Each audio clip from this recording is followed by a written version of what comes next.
Good morning students.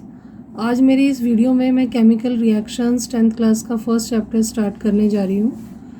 तो chemical reactions to the point मैं बात करूँगी। तो केमिकल रिएक्शंस क्या होती हैं? तो केमिकल रिएक्शंस जैसे कि आपको मालूम है, डेली लाइफ में आपने बहुत सी रिएक्शंस देखी होंगी जिसका आपको नहीं पता कि इनके अंदर ये केमिकल रिएक्शंस हो रही हैं। उसी का मैं कुछ एग्जांपल देती हूँ। जैसे मिल्क का कर्ड में कन्वर्ट होना। मिल्क की जो प्रॉपर्टीज़ हैं, आपको पता है मिल्क की प्रॉपर्टीज़ कर्ड की प्रॉपर्टीज़ से बिल्कुल डिफरेंट है। यानी ये कोई एक ऐसा एक्शन हुआ जिसमें ओरिजिनली जो प्रोडक्ट था, ओरिजिनली जो भी चीज़ थी हमारे पास, वो कन्वर्ट होके ऐसी चीज़ में बदल गई जिसकी प्रॉपर्टीज़ ओरिजिनल वाले से बिल्कुल अलग थी। आपको मिल्क का टेस्ट मालूम है, मिल्क का टेस्ट कैसा होता है, और मिल्क की प्रॉपर्टीज़ भी आपको मालूम है, और आपको कर्ड का भी पता है कि कर्ड की प्रॉपर्टीज़ क्या होती है। अब यहाँ हम ये देखना चाहेंगे कि मिल्क को हम कर्ड में बदल देंगे, क्या हम कर्ड को वापस मिल्क में बदल सकते हैं? तो इसका आंसर मिलेगा no, curd can not be converted into milk.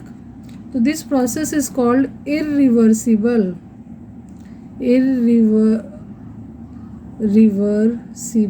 Process. इसको इरिवर्सिबल प्रोसेस कहते हैं, जिसको हिंदी में कहते हैं अनुत्क्रमणीय।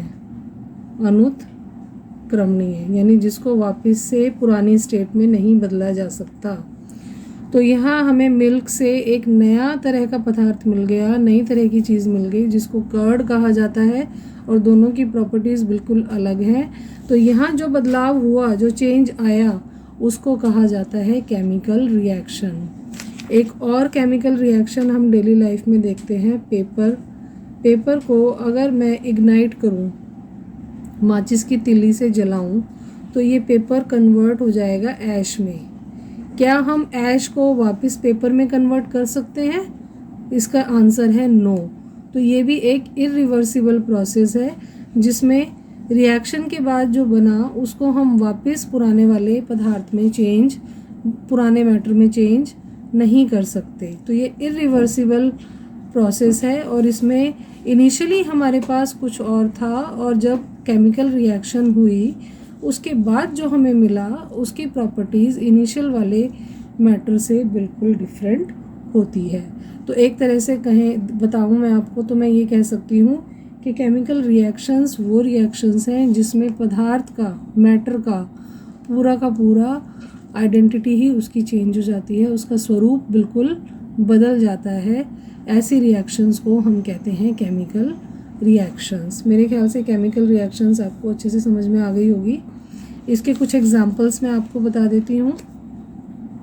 जैसे कार्बन का ऑक्सीजन की प्रेजेंस में जब ये जलेगा तो बन जाएगा कार्बन डाइऑक्साइड, और ये रिएक्शन आपके डेली लाइफ में ये रिएक्शन होती है, जहाँ पर कार्बन लकड़ी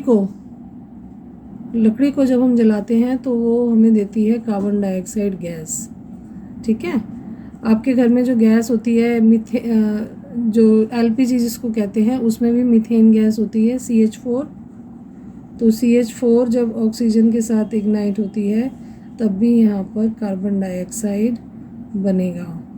तो इसमें हमारे पास बनेगी CH4, जब ऑक्सीजन की एब्सेंस में जलेगी तो हमारे पास बनेगा कार्बन डाइऑक्साइड और बनेगा वाटर मॉलिक्यूल।